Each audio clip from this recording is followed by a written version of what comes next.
Bonjour à tous, elle nous a rejoint sur ce plateau pour parler diététique comme tous les vendredis. C'est Aurélie Cassagnac qui est avec nous. Bonjour Aurélie. Bonjour Gilles. On va parler avec vous du fruit d'automne par excellence, la châtaigne. Alors c'est vrai que c'est un fruit d'automne, comme vous l'avez bien dit Gilles, par excellence. Elle est pleine de vitamines et de minéraux. Elle est délicieuse, excellente pour la santé et elle a tout pour nous plaire. Alors quels sont ses intérêts nutritionnels?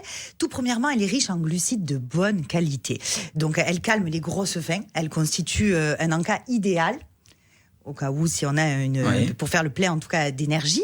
Et on pense aussi à elle pour remplacer par exemple la pomme de terre. Elle est beaucoup plus intéressante. Elle va rentrer dans les féculents. En diététique, on va la classer dans cette catégorie-là, au même titre que les fruits oléagineux, c'est-à-dire la noix, la noisette, par exemple, ce genre de produits. Elle est riche en vitamines du groupe B. Ça, c'est vraiment intéressant. B6 et B9.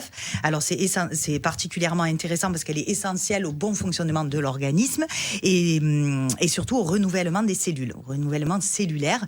Et par contre, la vitamine B9, elle est très intéressante pour les femmes enceintes, les enfants et les personnes en convalescence. Donc, il ne faut pas hésiter à consommer ce type de produit. Alors, la châtaigne est déclinée en confiture, en farine, en pâte. Exactement. On la trouve sur diverses formes. On peut même la trouver décortiquée, déjà pré-cuite ou à l'état brut, on va dire. Et alors qu'elle soit en pâte, en farine, on peut la consommer j'ai envie de dire sans modération? Sans modération, en la traitant quand même comme un féculent. Attention tout de même, ça reste quand même assez riche en glucides, de bonne qualité, mais assez riche en glucides. Elle est aussi très riche en fibres. Et ça, vous vous rappelez, c'est très intéressant pour le transit.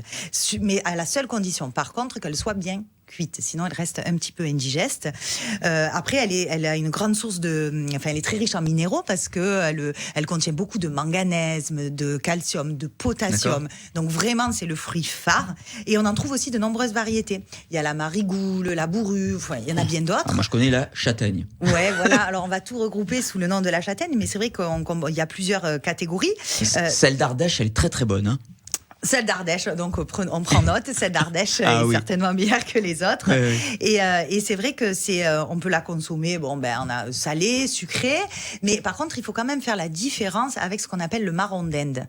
Le marron d'Inde, vous savez, c'est très ressemblant à la châtaigne. Et en fait, lui, il a une peau très fine. Il est très vert, une peau très fine et des petits piquants courts. Alors que la châtaigne, elle a une peau brune, plutôt brune, épaisse, et surtout des longs piquants et de nombreux piquants. C'est ça qui fait la différence entre un marron et une châtaigne. Et une châtaigne, exactement. Donc en fait, qu'en version qu'elle soit salée, sucrée, la châtaigne, c'est vraiment un fruit idéal pour cet automne. Donc, mangez de la châtaigne.